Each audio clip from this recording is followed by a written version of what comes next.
What's up, everybody? We are back for day 2 of Vlogmas. I'm Connor O'Reilly with Team Lone Star Disc and Team OTB Discs, and I'm extremely excited to show you guys the new layout out at the Roy G Guerrero course. 9 original holes, 9 new holes. We're gonna play from the long tees today. Let's get it. Hole 1's one of the newly redesigned holes, par 4. Just under 600 feet. You got to push it straight and it finishes to the right throughout the hole. Kind of built up mounded green here. Forehand plays well off the tee as well as straight backhand. I'm gonna go with the Warbird. Let's try to hit it low and flat.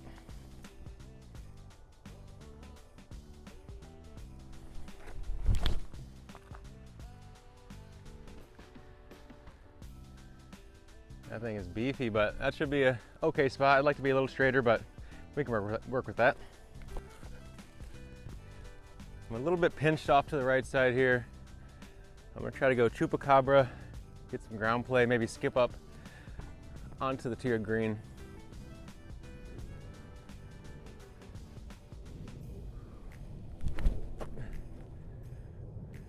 Give me the big one. Oh, you know, checked up to the base of the hill. We got a circle's edge putt. I need to beat up one of these Warbirds for forehands, or maybe just find a flatter one, because when they got the dome and the stiffness, they are trustworthy and beef. My little noodle arm forehand, I'm gonna need a little more glide out of it. Nice picturesque green here on the first.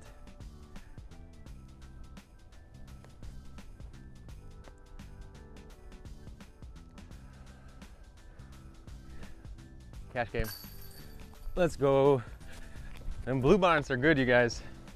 Dependable fade, perfect height in the hand for me, and they grip the chains like nothing else. V2 plastic.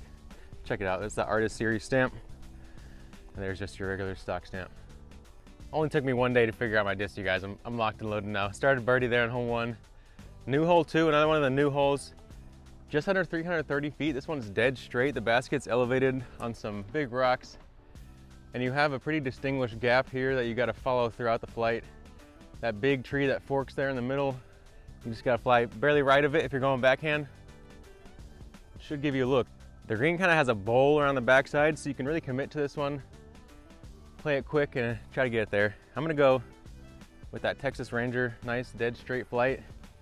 Should be perfect for this hole. Maybe just a touch of hyzer out of the hand.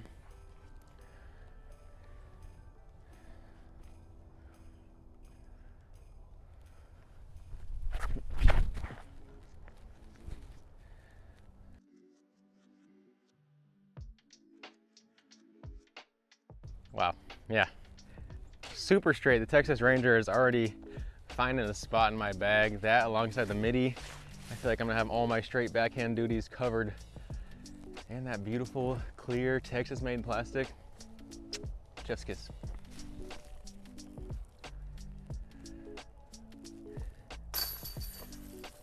Oh yeah, did the work off the tee there.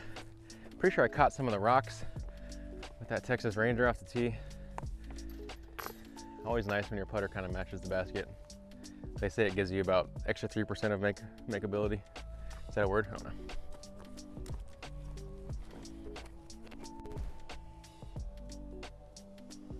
We're on hole 3.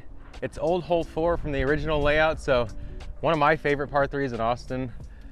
Just looks great. It's a nice demanding shape. You just gotta barely drift the disc from the left to the right the whole time, and you gotta hit the height just how you want it. Wind is kind of at the tail today, which is not bad for this hole. And I'm thinking it's another perfect opportunity to showcase this Texas Ranger. If I hit it with just a touch of turn out of my hand and give it about 20 feet of height, should be right there. Use the left side of the tee here. You can open up the line, give yourself a lot more space, room for error.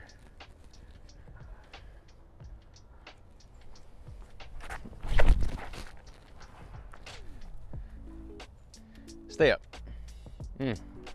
Just a touch more height or a little bit flatter, and that really would have worked out, but I got to that collection zone where the rocks kind of tear back up to the green, so we got to jump up. What do you think, the jump up? When you guys are in these type of situations, do you like to try to jump up a level, or just give it a little more leg and stay down? I don't know, I think I'm looking to get airborne here and see if we got the hops.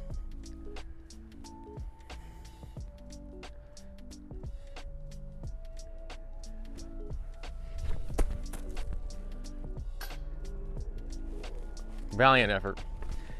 We can live with it.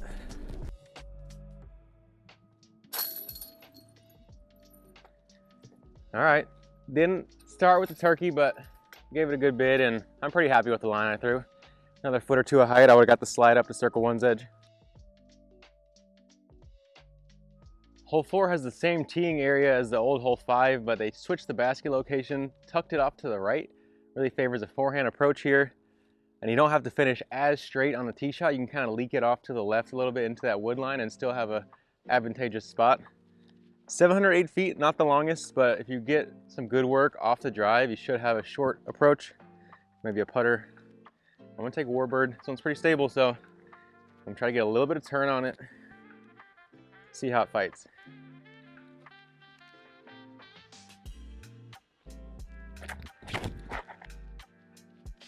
So good.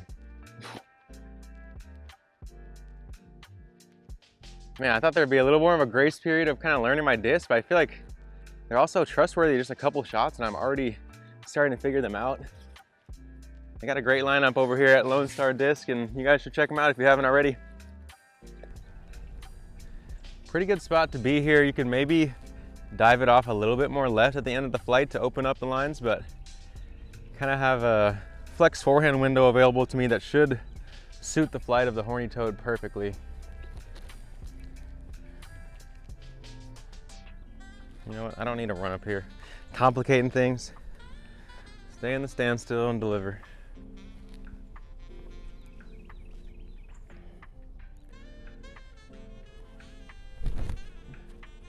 Wow, that is a disc that's opening up. So I always have wanted a disc like that, and that thing is opening up a lot for me confidence-wise in terms of extending the range that I can throw my approach putters and trusting that even if I'm at a low height, a little bit of nose down, wing turned, it'll still fight out.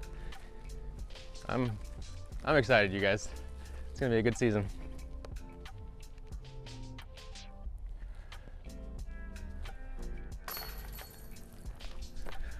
Ooh, squeaked in another birdie. Pretty cool. The first time I played this green after they had laid the new mulch and the course was open with the new layout, there was thousands of tiny little mushrooms throughout here because I guess whatever tree they mulched had the spores in it. So that was a pretty cool experience just to get down and see the tiny little forest of mushrooms. You gotta love the nature. That's part of what draws us out to disc golf. You gotta enjoy it. It helps us distract ourselves in between the shots sometimes.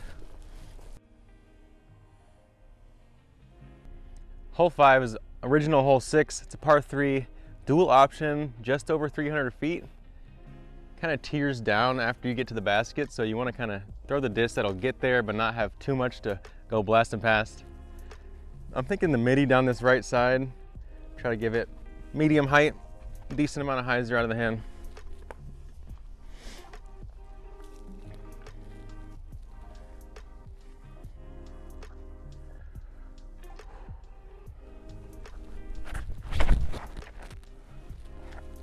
Beat the tree. Yeah, that thing is very dependable. A notch up from the Texas Ranger. I can really trust that as long as that thing comes out of my hand flat or even hyzer, especially on hyzer, it's never gonna want to turn unless maybe there's like a hurricane or something. Even then though, I'll take my bets on the midi.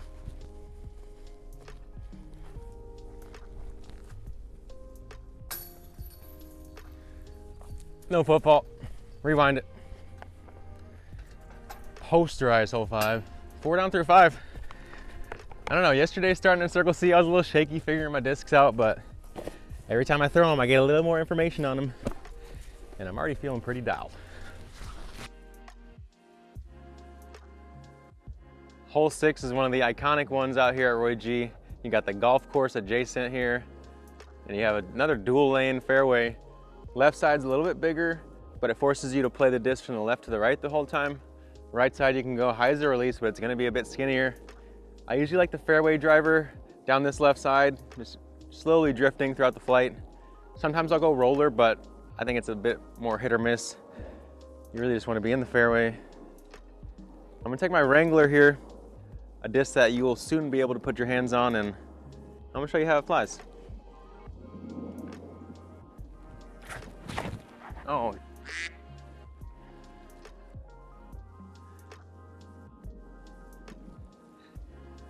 Pretty bad release, but luckily the disc held the flight and didn't burn over. I might be able to still birdie from there. We'll find out. Here's a Bearcat. This is another new mold for Lone Star. Pretty understable mid-range. This is maybe kind of the depth of its range, but if I hit it with enough hyzer and firm, I'm hoping I can just get the very late drift to the right here. I don't have a straight enough forehand disc for this shot yet. So for now, this is my shot.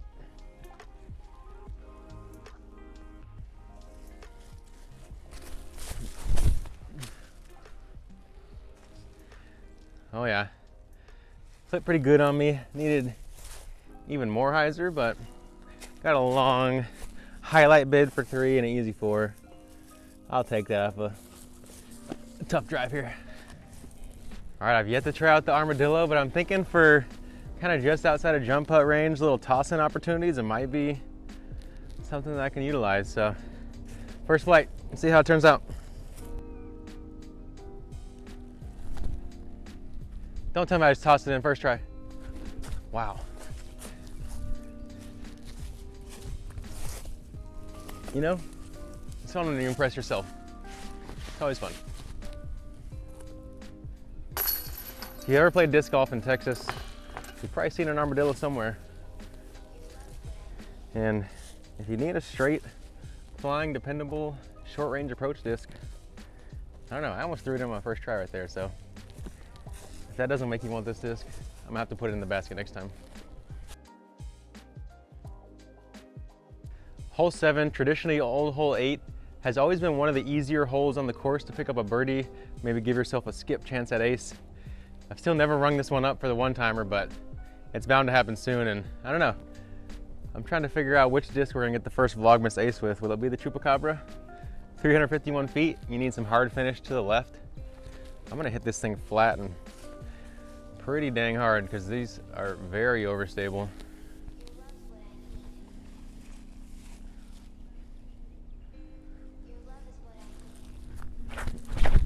Oh, too much hyzer. Oh my goodness. You see how beefy that thing is? It went nowhere on hyzer. I gotta go flat out of the hand on that Chupacabra. All right, I'm gonna try another one. Just put this Bravo Chupacabra in the bag, slightly softer, but this run of Bravo, really nice. Still got good integrity. This one's very flat, so let's see how it flies.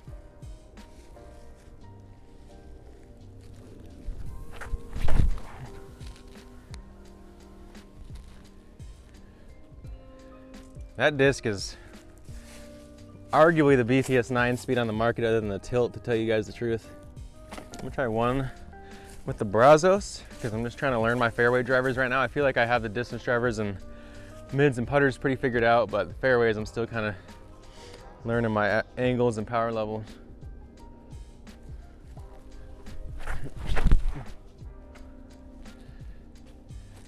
It's gonna be deep, but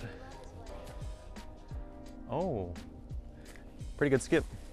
We'll have to scramble for par, maybe throw the Dillo in on this one, let's see. All right, I'm learning my lessons with the Chupacabra. Either I season the crap out of one or I gotta put a little turn on it if I want it to go 350. A little Annie bid, let's see what we got. Back to the Dillo. Oh, wow, okay. You have to Annie it, not flat, buddy. We got a putt. We got a putt. It's a good way to look at it. Brazos skipped up and almost one-time this thing. I'm gonna have to think about this disc next time, especially if the wind's down. And I'm gonna look into the couple Brazos I grabbed and see which one's the most overstable, because it might be a good compliment to kind of stretch out a shot versus the Chupacabra that's always gonna be getting to the ground and being consistent in the fade.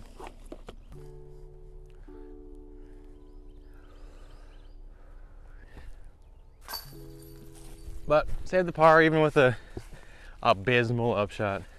It's supposed to be like a 45-degree turn out of the hand instead of hit the flat nose upshot. So it happens.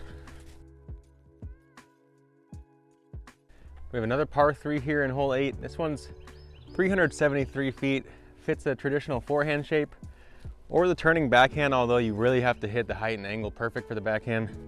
There's a little bit more leeway with the forehand, whether you fade early or kind of push through those back trees and get up there to the backside of the green. Should be the perfect distance for the Warbird. Make sure I pop it flat and low.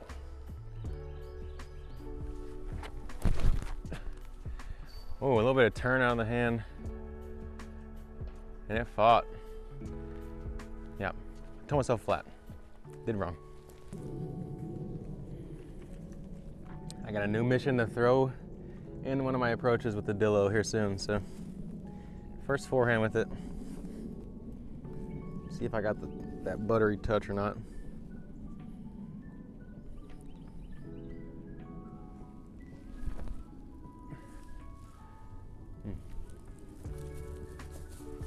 Decent.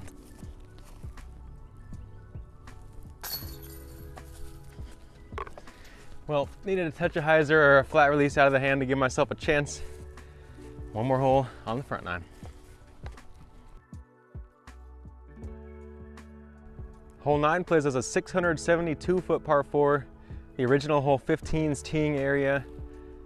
Got to play a straight shot with a little bit of finish off to the left. And the pin got moved shorter and a little bit righter of the original location. So a good drive should give you somewhere with a forehand or a backhand putter in. All right, the Warbird has shown its true colors and stability all around. I want to put a little bit of flex on it, see if it'll fight.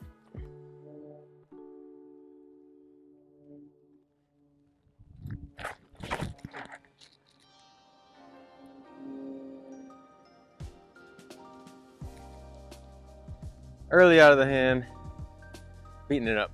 All right, I'm gonna see how this 3-plane Warbird differs from the 2-plane stamp. This one's really stiff. I feel like I gotta flex this one too.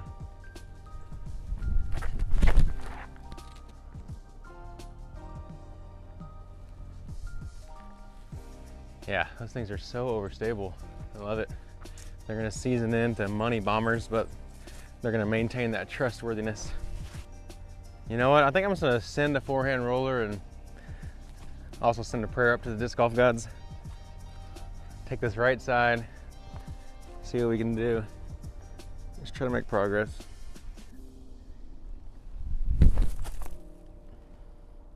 Or just go down the middle, shank your shot and still end up with a decent spot.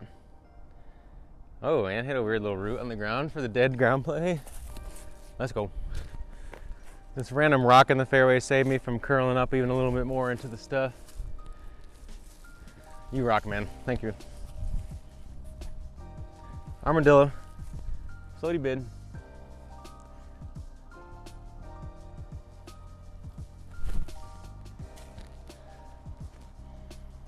Got too cute with it.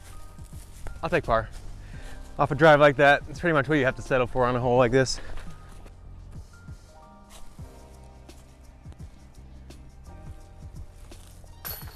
Wow, dropped that putt early, but that plastic is grippy and it did me right. I'm getting a little cute with the Armadillo. Maybe I'll have to try the gnome out on my next approach.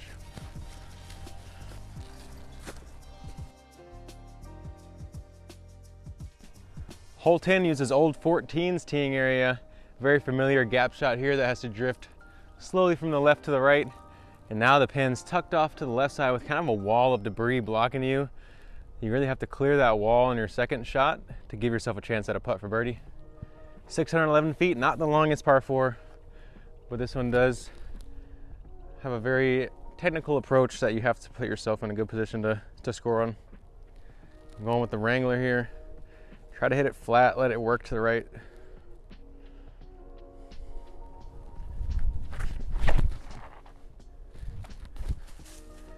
Oh yeah, that's exactly the flight I'm looking for here. Drift to the right, kind of stabled out at the end. Should have got a little bit of ground play on this beautifully mulched green. Thanks to everybody who, fairway. Thanks to everybody who worked out at Roy G to get it ready for the NADGT. I know everyone loves coming here to Austin at the end of the season and playing that tournament, and courses like this are why. This is a prime time landing zone here, only about 140 feet or so to the basket, maybe less.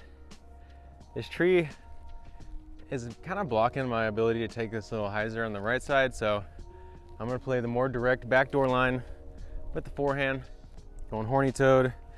This one is in the Delta 2 plastic, a nice firm putter plastic. Will grip the ground nice.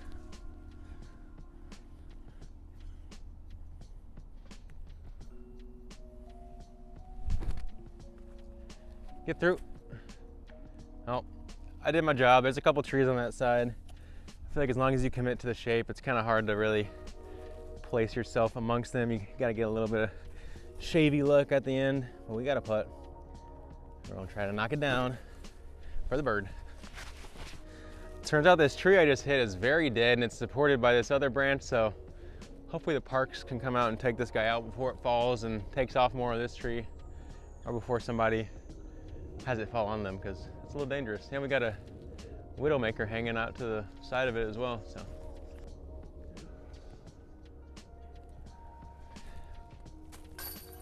Circle's edge look here on the 10th, cashed it out. This elevated green definitely adds a layer of mental difficulty on the putt, and I think it definitely adds another layer of difficulty to this hole that is on the shorter side, but requires specificity off the tee and on the approach.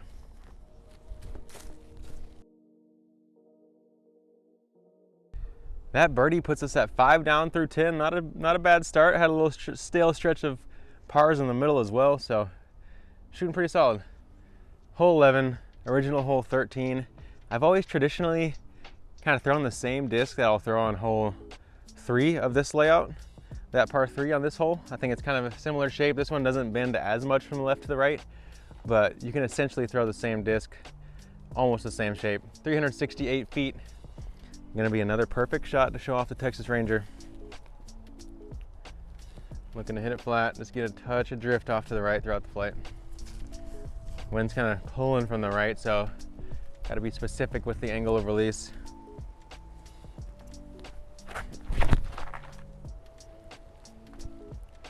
Ooh, just a little quick on the turn. Had great height though, was gonna fight back. Halfway down.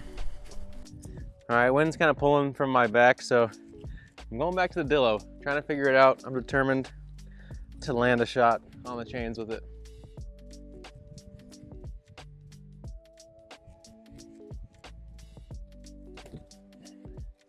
Nah, I still nose up there. Gotta be flat. I'm getting cute with that disc. I should maybe just go to the gnome, a little more predictable. I know it's always gonna be stable.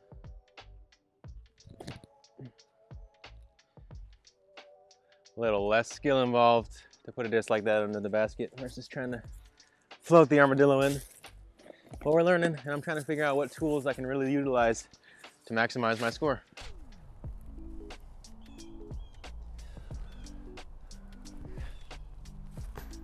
Oh my gosh.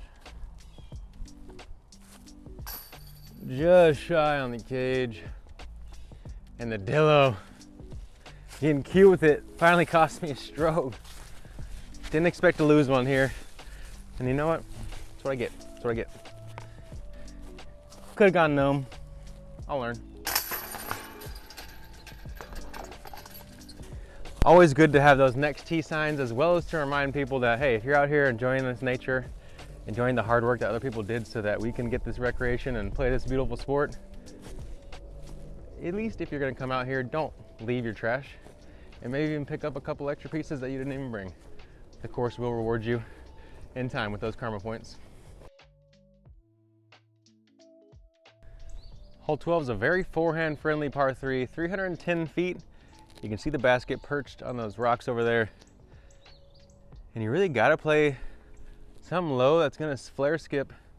I don't think I can get the chupacabra there right now until I season it in, so I'm gonna go Seguin. Should give me the dependable skip every time with that wide rim and overstable finish.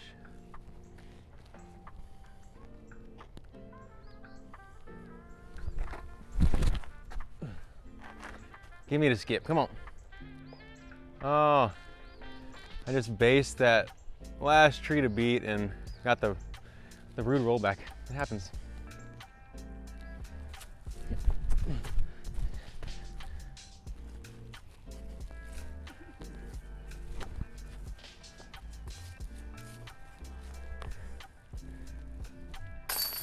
Well, it's definitely a hole you want to pick up, especially if you're someone who's comfortable with the forehand. But that last tree cluster is really the one that you got to beat just inside to get that skip.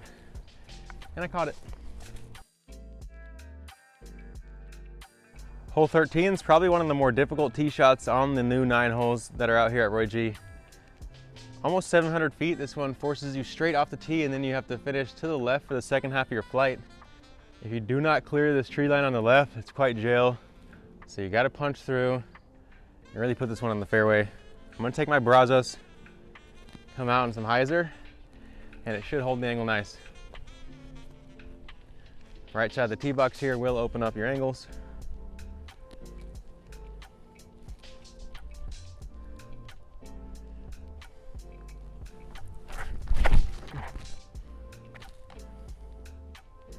Well, caught the left side, but at least I kicked to the right. A hero's chance at birdie. Kind of feel like jamming this tumbleweed roller. I've never thrown this disc yet, so who knows what's gonna happen. I just feel like a big roller is probably my only way to realistically get anywhere within 100 feet of this one. And what better name for a roller disc than the tumbleweed? I couldn't find one.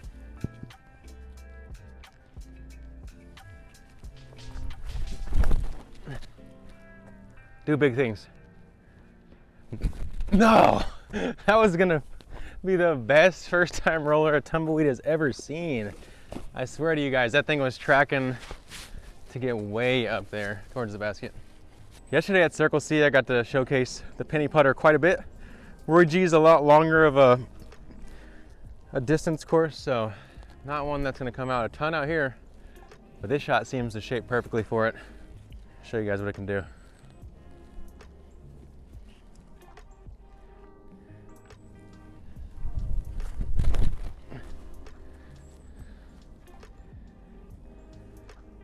Go in. Wow. Yeah, there's a little sneak peek of the penny putter. It is a fantastic straight flying putter, whether you like to power grip, fan grip your approach shots or your longer putter shots. It's gonna handle what you need.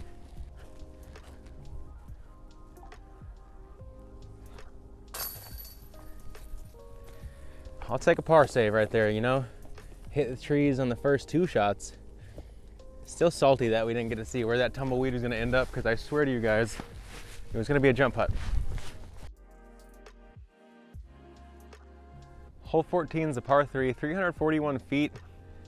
Another dual option. You kind of have this left side that's gonna force you into a right-hand backhand turnover. Or you have the right side here, which plays for a flat to overstable skipping shot for the right-hand backhand player.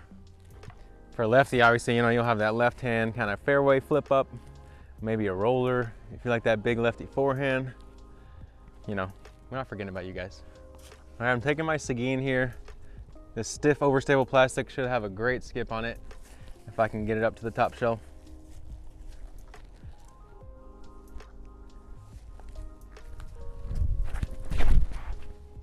Oh gosh, lifted out of my hand. I'm gonna take that Aroma Blend Gnome. Don't forget to smell it. And I'm coming up with a flat forehand approach. This should have a little bit of late fade. Oh yeah, flat as they come. Super turn, but it'll work.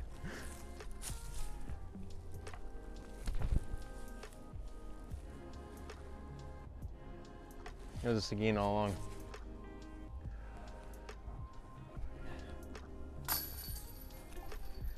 There's the par save. I've been making my putter work all day with some sloppy approaches, but I gotta learn some of my low power shots with certain discs. Hole 15 is a 699 foot par 4. They really didn't want to give it that extra foot, so, you know, I can respect it. You gotta force the disc from the left to the right here, land it gentle and flat. I've seen people go distance driver. I think you can go putter placement and play a longer shot in your second, or anything in between really. I think I'm gonna stick with the fairway driver, go with the Wrangler here.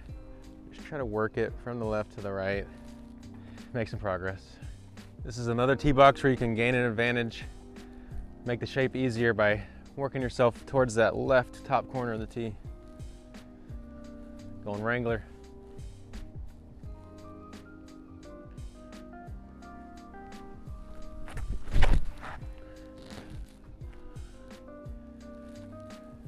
A little bit low, but center cut.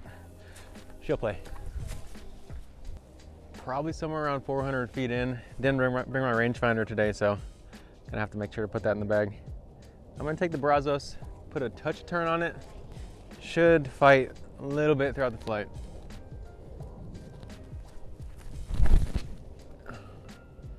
Wow, fighting nicely. Missed my line, but that disc definitely holds up. All right, long look.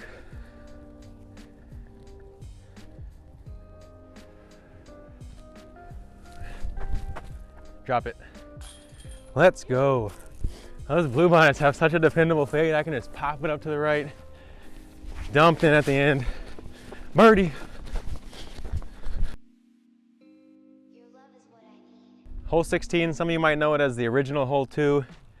It's 338 feet. Only one shot here forces you from the right to the left. You gotta watch out for the slippery tee box. I think that's kind of the hardest part about this hole. So I wanna take the Brazos, come out on some hyzer. Should hold it.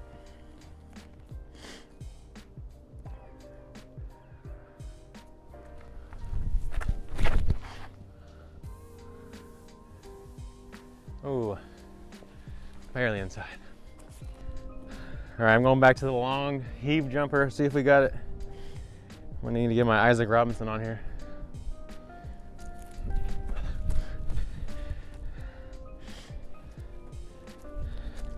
You know what, I'm honestly proud that I even flung it that far. Long jumpers aren't always my forte. I'm learning though, still learning.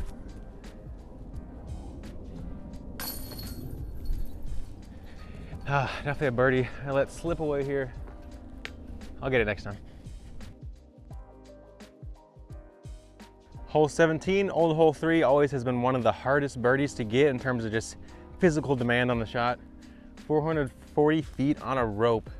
Got the city in the background. Beautiful here. I'm gonna take my Wrangler, try to hyzer flip it and just hit it nice and firm.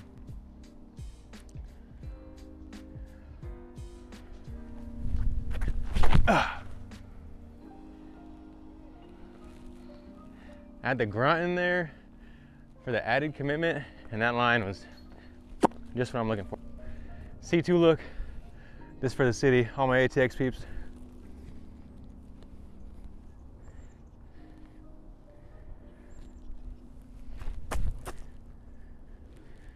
I promise I don't hate y'all, I'm sorry.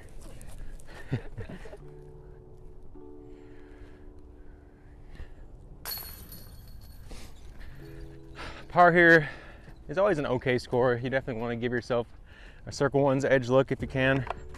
And as I season in a warbird, maybe I could play that here instead of trying to get the Wrangler all the way on a 440 rope. But I think if I gave that one a little more height, probably could have got there. Our final hole here at Roy G Guerrero, the new 2.0 design, is going to be the original hole 1. Same hole as before. Straight shot that finishes left at the end, playing onto the beautiful tiered green with all the big rocks surrounding it and the hillside on the right. Perfect opportunity to show you guys just how beefy this warbird is. I'm gonna get on it flat and I'm gonna grunt here. I'm gonna let it out. You know, if you're embarrassed to grunt, what are you doing? You're not maximizing your potential. I'm not. I'm here. I got a mic on. I'm still gonna be grunting for you guys. Hey. And I mean, added an extra 2%, beat the tree. Wow, of course I kissed it, but either way, I hit right where I wanted to, got the skip. We are in the birdie range. I think it's safe to say that warbird is my favorite distance driver I've thrown yet. Has all the glide you need to get the distance, but you never are guessing with it. You're always gonna have to commit to get it to turn. You hit it flat, it's gonna go straight. Just a hint of turn, fade hard. On hyzer, it's never gonna leave. And left me with a nice full swing pity putter shot. Come on, hit with this bag here. I'm try to hit it flat, see how it flies.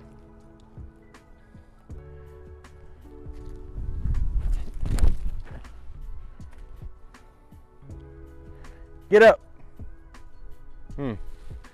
Right to the short side there. See, I need my rangefinder. I should have bumped it up. Tried something else. Let's see. The Artemis, haven't busted this one out yet. Nice flat top, 4-speed.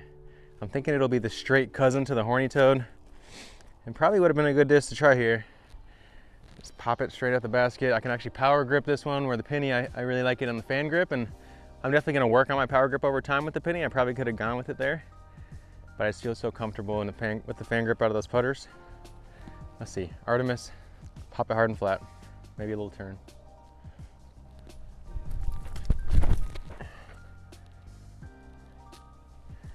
Yeah, that is money for those dead straight backhands. Should have thrown that one. Why'd I forget about it? Come on. Always a gorgeous sight here. Hole 1, or sorry, old hole 1, new hole 18, Roy G's green. Slid up to the rocks with the penny. Left myself a very makeable putt for birdie.